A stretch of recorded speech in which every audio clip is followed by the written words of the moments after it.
నిన్న సాయంకాలం exit poll అనేటివి 6 గంటల తర్వాత రావడం జరిగింది. అందరూ ఊహించినట్లుగానే,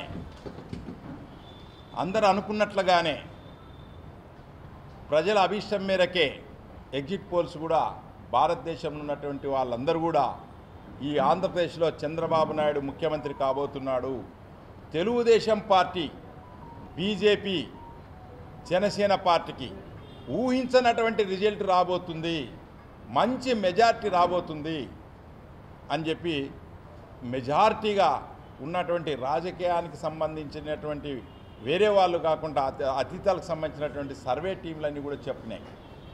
దీంతో కర్నూలు జిల్లా తెలుగుదేశం పార్టీ అధ్యక్షుడిగా ప్రజలకి, కర్నూలు జిల్లా ప్రజలకి, ఉమ్మడి జిల్లా ప్రజలకి, అలాగే తెలుగుదేశం పార్టీ కార్యకర్తలకు, జనసేన కార్యకర్తలకు, బీజేపీ కార్యకర్తలకు కూడా ఎంతో కష్టపడి పనిచేశారు. 1999 తర్వాత మళ్ళీ మంచి రిజల్ట్ కర్నూలు జిల్లాలో కూడా రాబోతుంది అని చెప్పేసి మనమంతా కూడా ఆశిస్తూ ఉన్నాం. రేపు లేదు ఎల్లుండి ప్రజలకు నేను ఒక విన్నపం చేస్తూ ఉన్నా. ఎందుకంటే కార్యకర్తలు కూడా విన్నపం చేస్తూ ఉన్నా, నాయకులు కూడా విన్నపం చేస్తూ ఉన్నాం.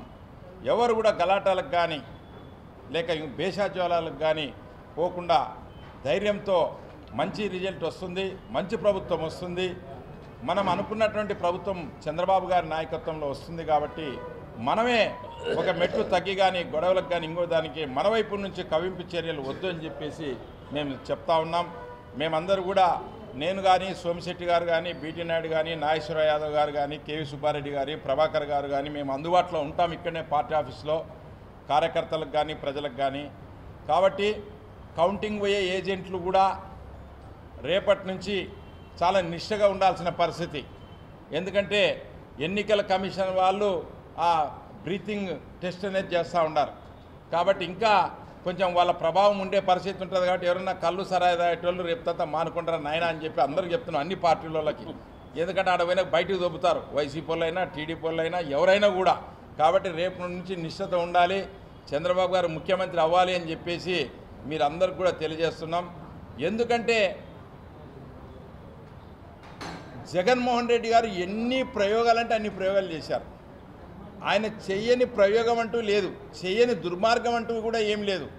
కానీ జనం చంద్రబాబు వైపు నిలబడినందుకు జనం అందరికీ కూడా ప్రత్యేకంగా మేము ధన్యవాదాలు, కృతజ్ఞతలు తెలియజేస్తున్నాము. 2 రోజుల ముందే మనం ఏమంటే వాళ్ళు అనుకున్నారు మేము అవి చేసినాం లేక ఇవి చేసినాం అని చెప్పి.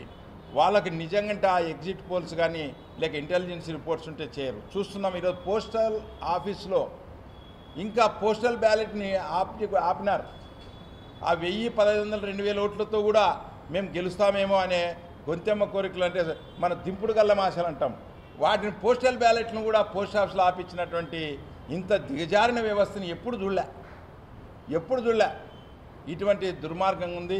ఎందుకంటే మా వైపు ముఖ్యంగా పెన్షనర్లు కావచ్చు, ఉద్యోగస్తులు కావచ్చు, లేక 60 సంవత్సరాలు దాటిన పెన్షనర్స్ కావచ్చు, యువత కావచ్చు, మహిళ కావచ్చు, రైతు కావచ్చు.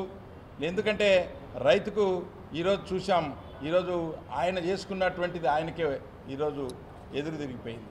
ఎందుకంటే ఆ రైతుకు సంబంధించినటువంటి పాస్బుక్లు అయితేనేమి, రైతుకు ఉన్నటువంటి పొలాలు అయితేమి, ఇవన్నీ కూడా ఆయన చేసుకున్నటువంటి ఈ వ్యవస్థతోనే ఆయన దిగజారి ఈరోజు సమస్తం కూలిపోతూ ఉంది. కాబట్టి ఈ అధికారం అనేది ఏ పార్టీకి కూడా శాశ్వతం కాదు. వాళ్ళు శాశ్వతం అనుకొని మా పైన దాడులు చేశారు, కేసులు పెట్టారు, ఎటువంటి మచ్చలేని చంద్రబాబును కూడా జైల్లో పెట్టారు. వారిని ఫలితమే ఈరోజు జగన్మోహన్ రెడ్డి గారు రేపు అనుభవిస్తున్నారని తెలియజేస్తున్నాం. ఇప్పుడు